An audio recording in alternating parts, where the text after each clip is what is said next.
se trouve en Dieu. La vraie bénédiction se trouve en Dieu. La vraie gloire se trouve en lui. La Bible dit que en lui se trouve toute la plénitude.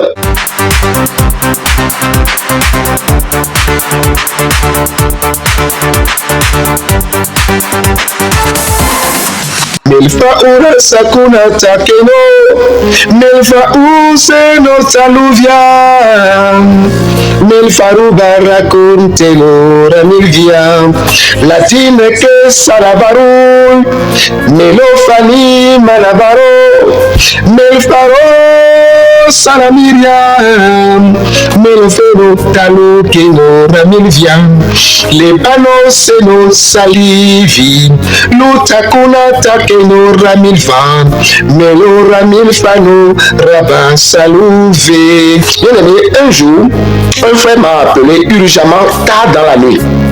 Et il me disait qu'il a une urgence, il devrait me rencontrer. Vu qu'il faisait nuit, je lui ai demandé est-ce possible qu'on laisse qu'il fasse jour. Il disait pas question parce qu'il était déjà environ 0 heure. Et il était question qu'il vienne forcément me voir.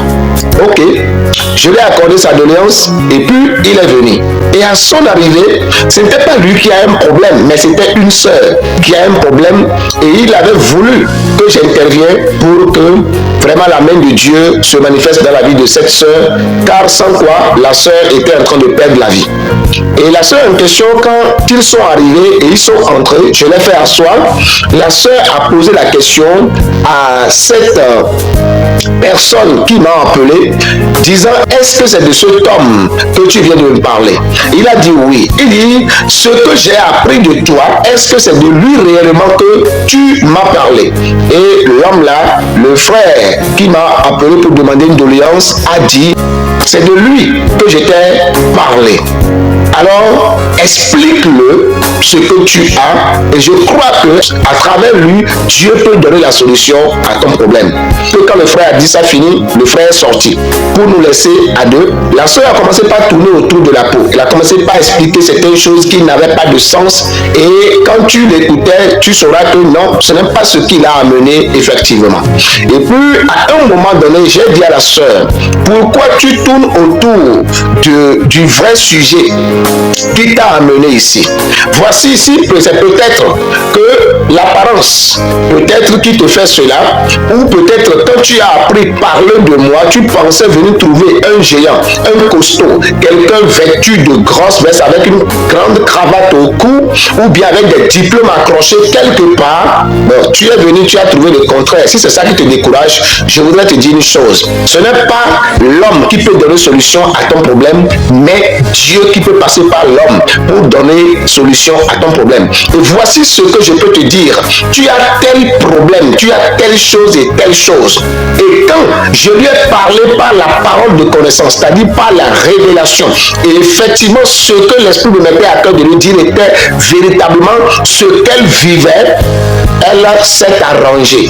Maintenant pour s'asseoir bien et commencer par me parler maintenant. Bien aimé dans le Seigneur, je ne sais pas ce que tu attends que Dieu fasse pour toi avant que tu ne crois en lui. Parce que c'est le quotidien de tout un chacun de nous aujourd'hui. Nous croyons que Dieu existe, mais par moment nous voulons que Dieu fasse quelque chose pour nous d'abord avant de croire en lui. C'est une erreur. Bien aimé dans le Seigneur, n'attendez pas le miracle avant d'aimer Dieu. N'attendez pas le miracle avant de faire de Dieu votre Seigneur et Sauveur. N'attendez pas le miracle avant que Dieu ne soit votre Père. Cette dame a vu la manifestation d'abord avant de croire, comme Nathanaël qui disait est-ce que quelque chose de bon peut naître de Nazareth? Mais quand il a rencontré Jésus-Christ, et Jésus-Christ l'a dit, quand tu étais assise sous le figuier, je t'avais vu. Nathanaël est ton nom, tu es un homme juste. Nathanaël dit tu es le roi, tu es le Seigneur, tu es le Fils de Dieu. Et Jésus l'a dit parce que je t'ai dit que quand tu étais sous le figuier, prié, je t'avais vu, tu as cru, suis-moi et tu verras les grandes choses plus que celles-ci.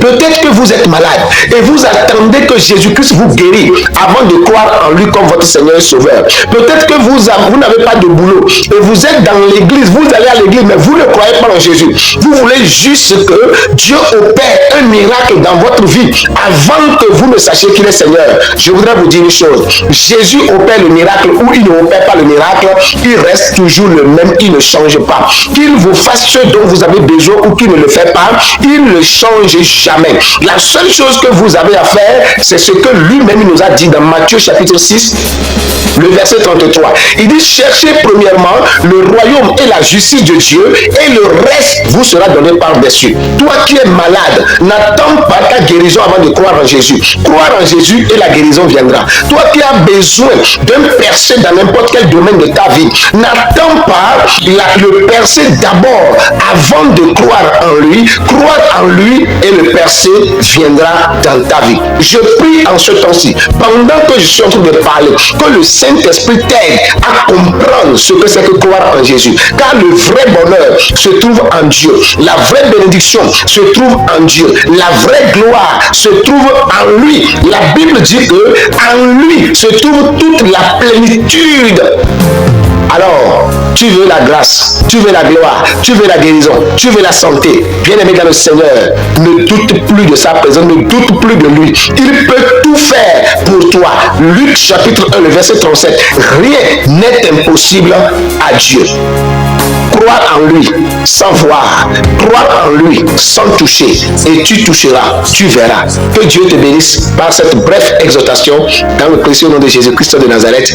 Amen. Si c'est pour la première fois que tu me suis, n'oublie pas de t'abonner à la chaîne. Partage la vidéo pour fortifier la foi de quelqu'un en ce temps-ci dans le précieux nom de Jésus-Christ de Nazareth. Amen. Et on se dit à la prochaine dans les prochaines vidéos.